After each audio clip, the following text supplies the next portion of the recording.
My memories of kindergarten are fragmentary. The smell of crayons, tiny chairs that were somehow more uncomfortable than medieval torture devices, a boy named Timmy who ate a bottle of glue and cried because it tasted like sadness, and her, Chloe, not because she was loud.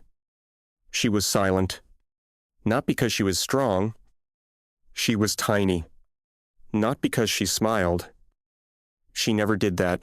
On the very first day, before I even knew where the bathroom was, she walked up to me, stared straight into my soul, and cut me off. You sit with me. I was 5. My brain operated on 3 frequencies. 1. Snacks. 2. Cars. 3. Escaping nap time. So, I asked the logical question, why? She looked at me like I was an idiot. Because I said so. That was the first warning. I ignored it. The room was pure chaos. Kids were running around like drunken Vikings. Someone was wailing over the wrong color cup. Someone else was trying to shove a dinosaur into a doll stroller. I saw a box of toy cars. It was destiny. I headed toward it. Chloe followed. I stopped. She froze. What are you doing? I asked. Going. Where? With you. I frowned. I'm playing with cars. Yes. You don't have a car? She wordlessly fished a red sedan out of the box. Now I do. There was no arguing with that. We started playing, or rather, I played, and she sat nearby guarding the perimeter like elite security. When Timmy tried to swipe my blue truck, Chloe slapped his hand. That's mine. Timmy protested. No. It's not his either. It's his, she said, pointing at me. I didn't even know the truck was mine. But the jury, in the form of Chloe, had delivered a verdict. Timmy left offended. That was when I realized Chloe is dangerous. By lunch, everyone got the memo. Everyone except me. I just thought I had a bossy new friend. A friend who pushed my cup closer when I forgot it. A friend who said no to other kids before I even knew I was being bothered. But the teachers were worried. Chloe, Miss Miller said. Maybe let Leo sit with the other kids. Chloe looked at her. Then at me. Then at the empty chair beside her. No. Why not? He sits here. I was chewing bread. I was completely uninvolved. Miss Miller sighed. Chloe looked like a champion. It became the norm. Drawing, she was there. Lunch there. Story time there. If I ran, she ran. If I picked up a stick, she picked up a stick and held it like she was ready to defend a kingdom. One day, a girl named Ava tried to sit with me. Chloe materialized out of thin air. I'm sitting here. Ava said, no. Chloe snapped. This is my place. It's just a chair. Chloe gripped the back of it. My chair. Ava looked at me. I looked at my drawing. I was trying to glue a sun to the roof of a house, and it was coming out upside down. I had bigger problems than chairs. That was when the phrase first echoed. You two again.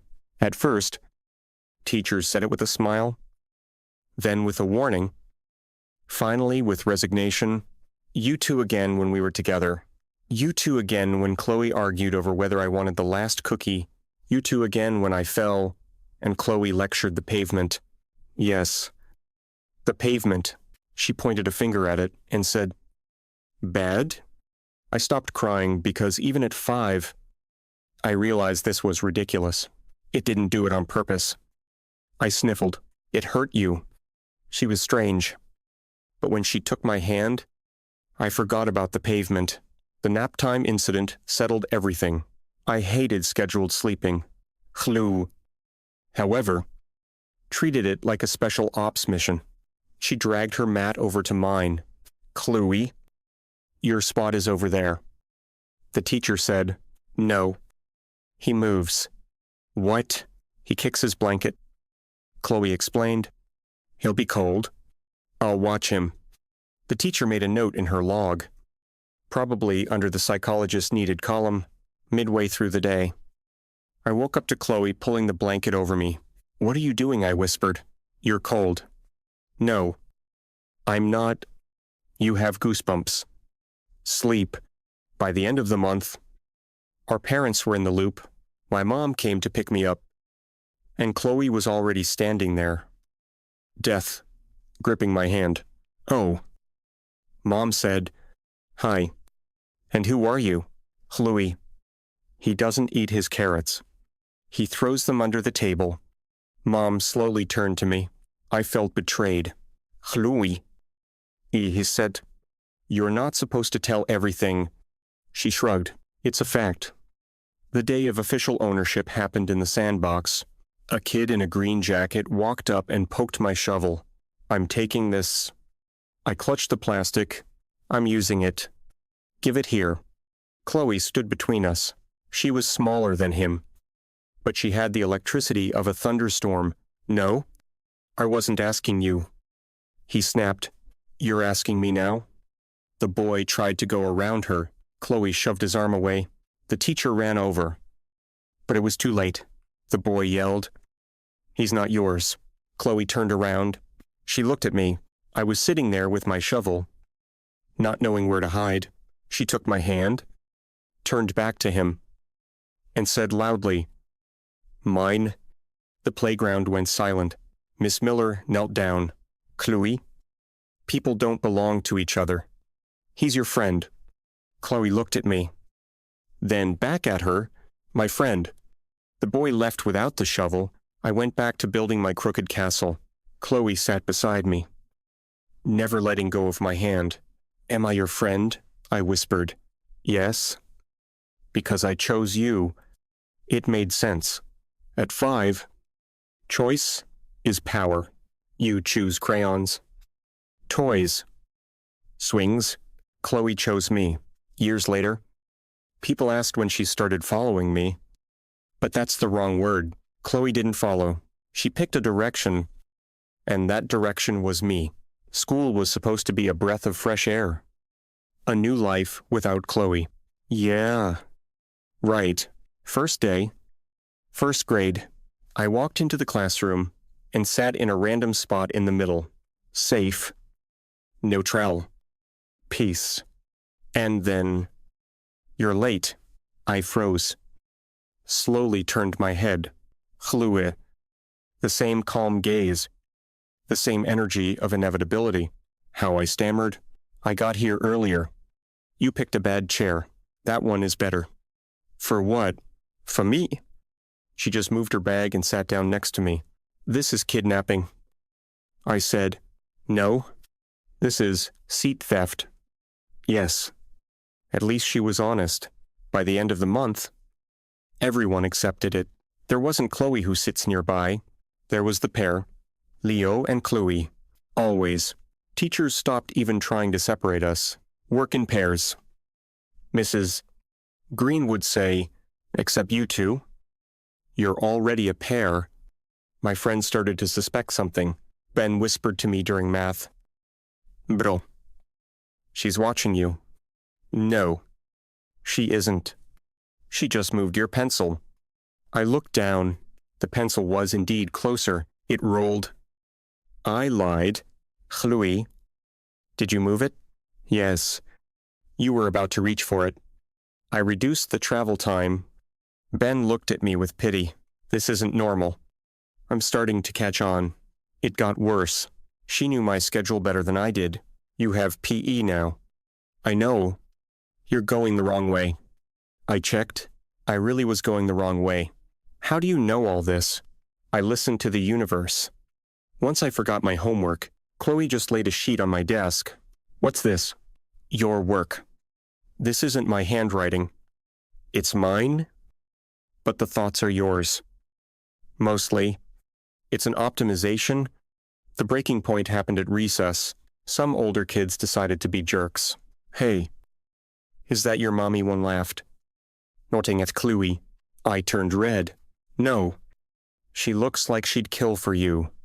I chuckled nervously. "Come on." And then Chloe's voice from behind. "I would." We all froze. She walked right up to the guy's face. You're bothering him. Leave? Or what? 5 seconds of silence? Chloe stared him in the eyes. Unblinking. I will make you stop. The guy looked at me. She's crazy. I'm out of here. You can't say things like that. I exclaimed after they left. People think you'll actually do it. I might. Chloe. Problem eliminated. Result achieved. Ben and the other guys gave the diagnosis. She's in love with you. No. She's just intense. She does your homework and threatens people with death.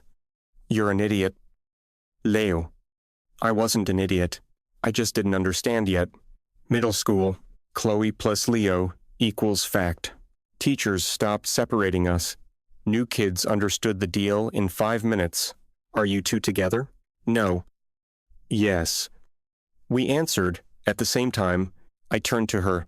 What do you mean? Yes. We sit together. We walk together. We exist together. That's a yes. It's not the same thing. She went back to her book. Close enough. Home wasn't any better. My mom adored her. Once Chloe came over to study. She studied.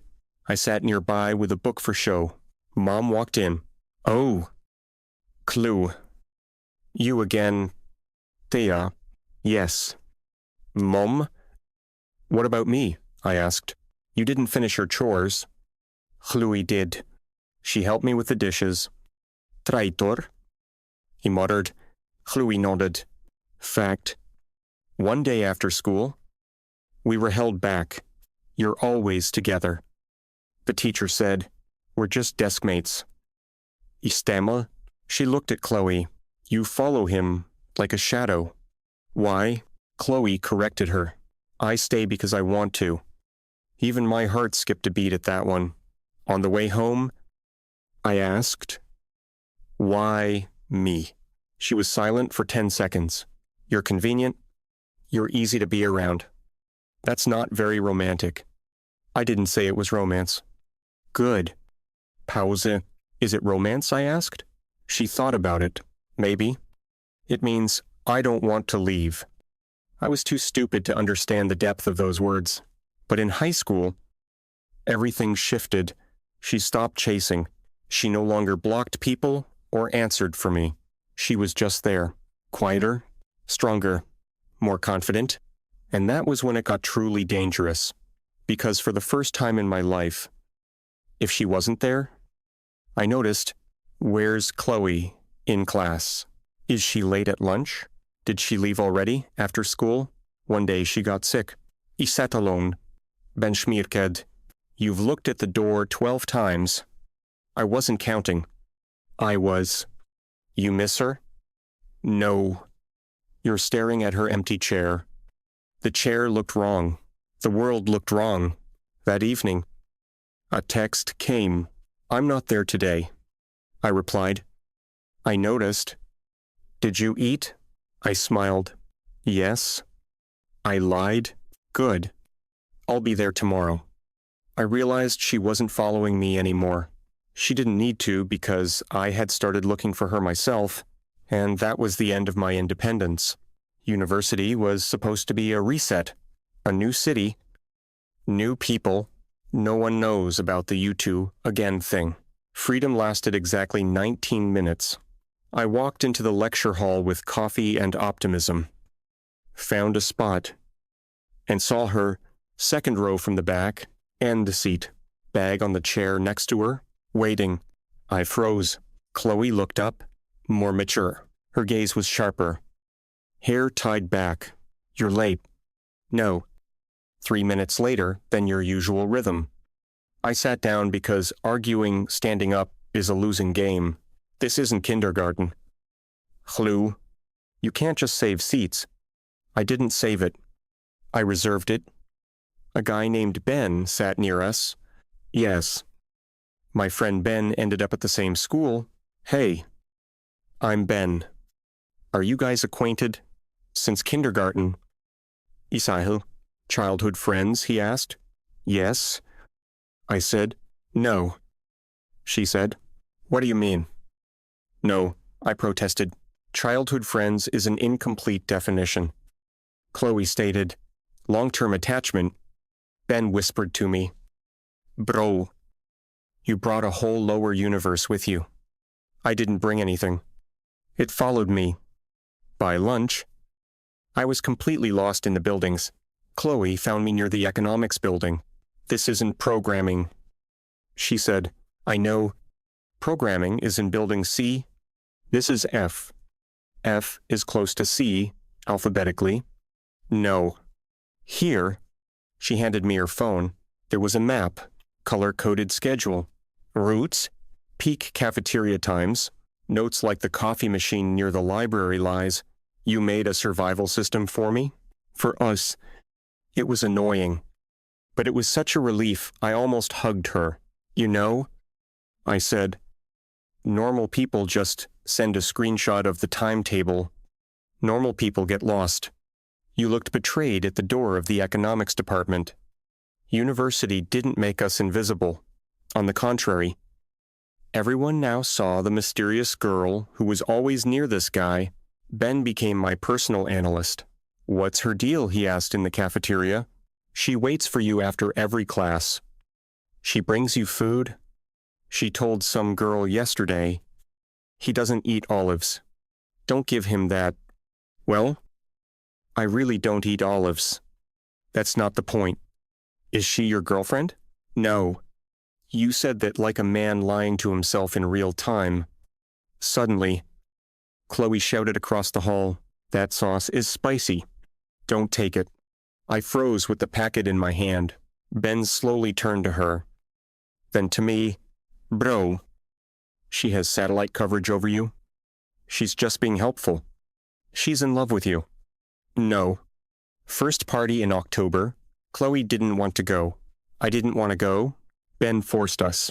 The apartment smelled like cheap beer and bad decisions. Some drunk guy walked up to me and slapped my shoulder. Leo. You came.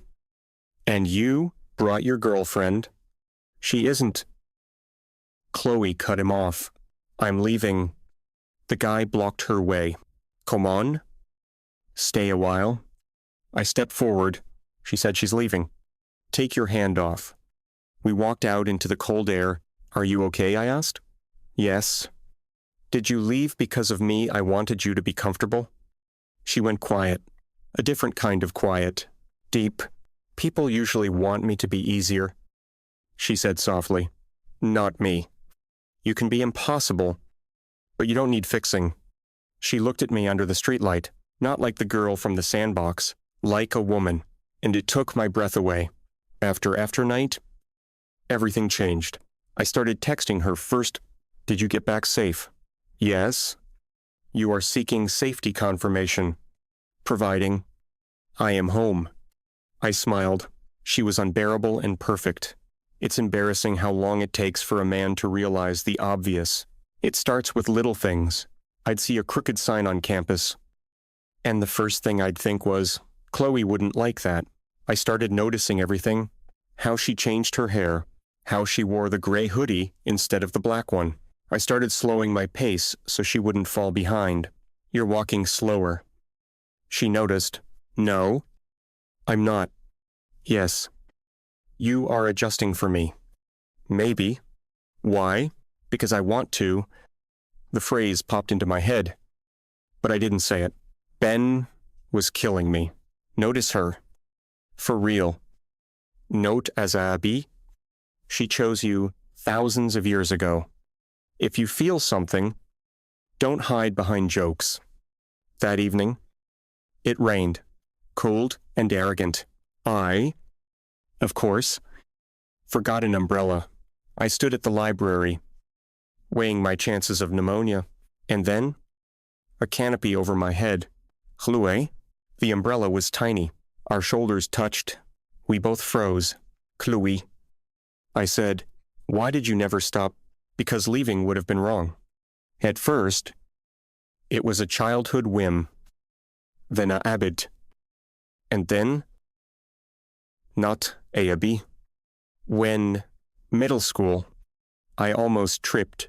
That long, yes, you didn't see me that way. I'm sorry. Don't apologize. I chose to stay myself. I stopped. Rain drummed on the umbrella. What do you need right now? I asked. She looked me in the eyes. Vulnerable. I need you not to pretend if you don't feel the same. I swallowed. And if I do, her hand on the umbrella handle trembled. Then I need time to believe it. I stepped closer.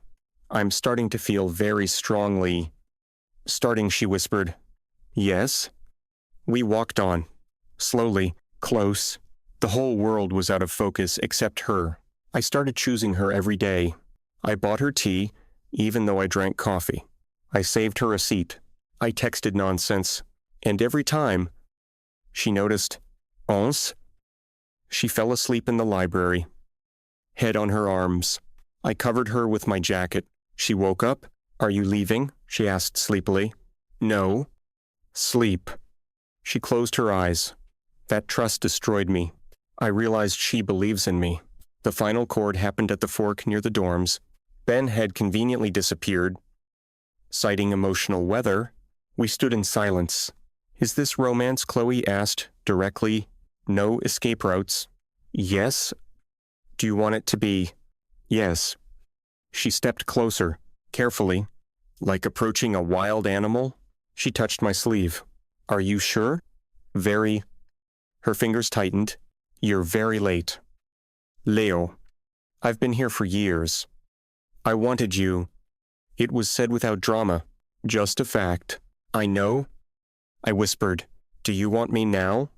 Yes. I leaned in. Slowly. Giving her a chance to change her mind. But just before the kiss, she whispered, Wait. I need a second. She took 5. Of course. And then she pulled me by the jacket and kissed me first. It wasn't like the movies. We bumped noses. I almost laughed. Did I do something wrong? She asked. Pulling back. No. That was very you. Let's try again. Definitely. The second time was better. Warmer. When we broke apart, she looked stunned. I don't know what happens now. She whispered. I rested my forehead against hers. Me. Neither. But I'm not going anywhere. That's a dangerous word. I reserved it. That night, Chloe didn't follow me. We walked together, finally in the same rhythm. The morning after the big kiss was strange. I woke up feeling like my operating system had been upgraded. But they forgot to send the manual. At opt 5 prezece. A text arrived. I'm at your building. I have 2 coffees and a panini. Don't be 4 minutes late. It ruins the statistics.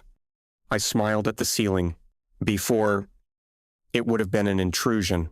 Now, it was care. The line between them had vanished completely. I went out. She was standing there. The wind was messing her hair. She was focused on some graph on her phone. Hey. I said. Walking up, Chloe looked up. 5 seconds of scanning. Hi? She handed me the coffee. Our fingers brushed. She didn't pull away. Instead, she squeezed my hand for a second. You look different. She noticed. Better or worse? More official. Are we official now? She sipped her coffee and looked at me like a complex piece of code. We are in the testing phase? But the access level has been elevated. I laughed and pulled her to me by the waist. Chloe froze for a millisecond. Then relaxed. Burying her nose in my jacket.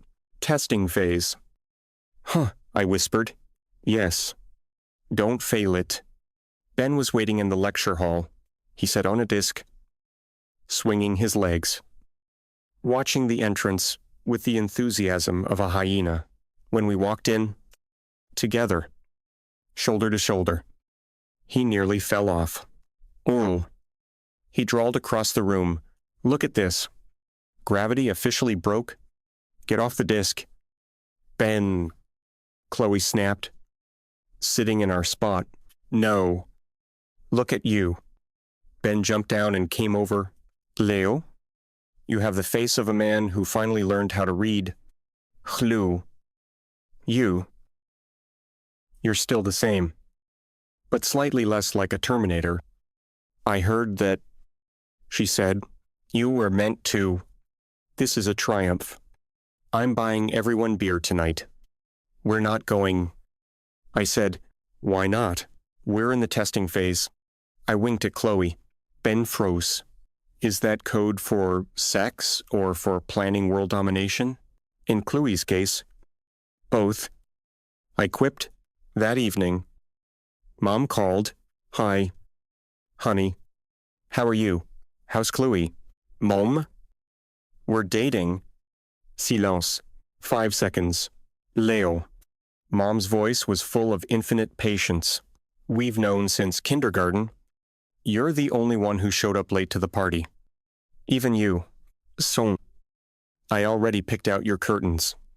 Say hi to Chloe. Bye. I hung up. She knew. I told Chloe. Everyone knew. She replied, not looking up from her laptop. What about you? She stopped, looked at me. I didn't know. I hoped. It was inefficient. But it worked. The first fight happened a month later. Not over cheating. Not over lies. Over an Excel spreadsheet. Chloe had made a schedule for our quality time. There were slots for study, slots for eating, and even a spontaneity slot on Thursdays from 6:00 p.m. to 7:30 p.m. Chloe, this is madness. I said, staring at the monitor. It's structure. Leo. Without structure, we turn into chaos. Like Ben. But I want to be chaos. I want to ask you to a movie because it started raining. Not because it's Thursday at 6:00 p.m. Rain is not a reason to change a plan. Rain is the perfect reason. She slammed her laptop shut. Her face was a mask. You don't like my method. I don't like being an item on a to-do list. She got up and left. No screaming. Just walked out of the room. And that's when I realized the rules had changed. Before, she always came back. She was always there. But now that I had let her in for real, her absence hit like a punch to the gut. An hour later, I was at her door. Chloe. Open up. Silence. Chloe. I know you're in there. I saw your schedule. It's currently life reflection time. The door opened. She was standing there, arms crossed. I don't want to be a burden, she said softly. I know I'm too much. Too much control. Too much following. I just don't know any other way. I took her face in my hands. You're not a burden. You're my anchor. But sometimes an anchor needs to be lifted so the ship can sail. She blinked. That's a nautical metaphor. Yes. It's mediocre. He tried. She sighed and rested her forehead against my shoulder. Fine. Thursday at 6:00 p.m. remains open. But if we go to the movies and there's a line, I'll kill you. Deal? I realize now I'm following her. 2. Not because I have to, but because without that route, I'd be completely lost. In our second year, a real problem arrived. Chloe was offered an internship, a programmer stream, Google, Palo Alto, for 3 months in the summer. Distance. San. Nolami. We sat in our favorite cafe. She put the letter on the table. I'm not going. She said, Are you crazy? It's Google. It's 90 days without contact. It's inefficient for our relationship. I looked at her. She was seriously going to ditch her career just to keep moving my pencil on the desk. Chloe. Look at me. She looked up. You always said you chose me. Now it's my turn. What do you mean? You're going. And I'll find a way. How? I pulled out my laptop. I applied for a summer graphics course in San Francisco. It's an hour away from you. She froze. You. When you were sleeping in the library 2 weeks ago, I stole your goals list and found the internship. I decided to pull a counter move. Chloe looked at me like she was seeing me for the first time. You adjusted your life to my schedule. Call it reciprocal optimization. Her lip trembled. Leo. You two again. Chloe. You two again. She couldn't help it and laughed. Arare? Pure sound. That was worth all the years of waiting. You're an idiot. You're idiot. She reached across the table and kissed me. Ignoring the coffee line and the confused barista, she never stopped following me. But now, we were finally walking in the same direction. Chloe always had a plan. For the day, for the week, for the Palo Alto internship, but even her vaunted survival system failed. The moment the second line appeared on the test in the bathroom, I was sitting on the sofa in our tiny San Francisco apartment when she came out. She wasn't crying. She didn't look scared. She looked like she'd found a bug in critical code and was calculating how many nights it would take to debug. She just laid the test on the coffee table. On top of my sketch folder, Leo, she said in her usual terrifyingly calm voice. A new user has entered our ecosystem. I stared at the two lines. My brain, which usually generated jokes at 120 miles per hour, simply shut down. Is this? Istema? Is this what I think it is? If you were thinking about the biological process of cell division within my organism, then yes. Oh. I looked up at her. She stood with arms crossed, watching my reaction intently. It was that same look from the sandbox, when she was deciding if the blue truck was mine or not. And what do we...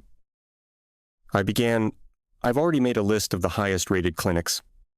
She interrupted. As well as a budget table for the next 9 months and a plan to revise my internship schedule. I stood up, went to her, and took her hands. They were cold. Chloe, we'll need to move to a larger apartment, she continued, her voice starting to tremble just a bit. And I'm not sure your freelance income will cover the insurance. Chloe. I pulled her close. She finally went quiet, resting her forehead against my chest. I'm scared. Leo. This is the only process I can't control 100%. But I can control making sure you don't forget to eat and don't freak out over schedules. Remember what you said in kindergarten. What? You sit with me? Well? I kissed the top of her head. Now there's 3 of us. And we're all sitting with you. 9 months with Chloe in future mother mode was an experience life hadn't prepared me for. She didn't just get pregnant.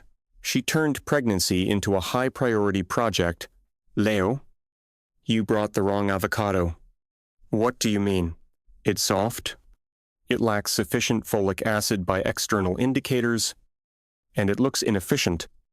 Isaiah took the avocado and went back to the store, because arguing with Chloe when her hormones are at a peak is like trying to stop a tsunami with a plastic fork.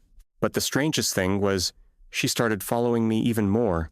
If before she was just nearby, now she became my personal nutritionist and coach.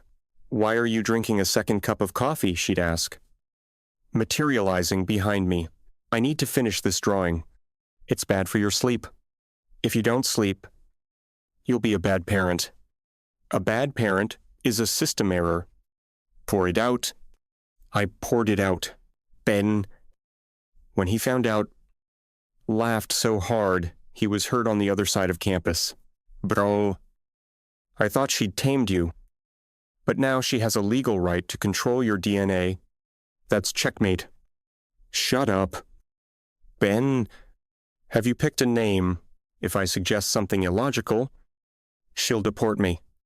The day Layla was born was the most chaotic of my life. Chloe tried to command the doctors even between contractions. Your equipment is making a sound at a frequency that irritates me, she told a nurse. Breathing heavily, please optimize it. But when Layla was placed on her chest, Chloe went silent. For the first time in our lives, I saw her just give up.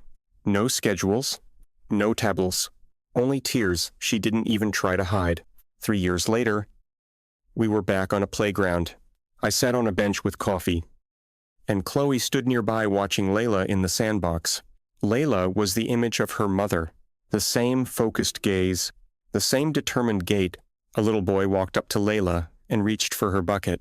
Layla stood up, looked him dead in the eye, and said, "You sit with me." I choked on my coffee. Chloe didn't even turn her head. She had that same faint, victorious smile on her lips. Genes are the most stable system. "Leo," she said quietly. I looked at them, at my wife, who never stopped following me, and at my daughter, who had just begun her own journey of property acquisition. I took Chloe's hand and interlaced our fingers. "Did you know it would happen like this?" I asked. She finally looked at me. Her eyes were shining. "I planned it back then." "Liar?" "Maybe. But the result is 100% Sunday dinner at the Millers." My parents always felt like a war council, where my mother was the commander-in-chief and Chloe was the chief of staff. The backyard smelled like barbecue. My dad was battling the grill, and Mrs. Evans, Chloe's mom, was helping my mom set the plates. Chloe, of course, had already rearranged all the salad bowls. Because the table logistics were compromised, I sat on the porch, watching the chaos. "Leo, don't just sit there." Mom shouted from the window, "Bring the lemonade and check on Layla." Layla was in the sandbox. She wasn't playing. She was inspecting. Ben was sitting next to her. Yes, he had somehow wormed his way into our family and now played the role of weird uncle. "She's looking at me." "Leo?" Ben whispered when I walked up. "She's looking at me like she knows all my credit card debt.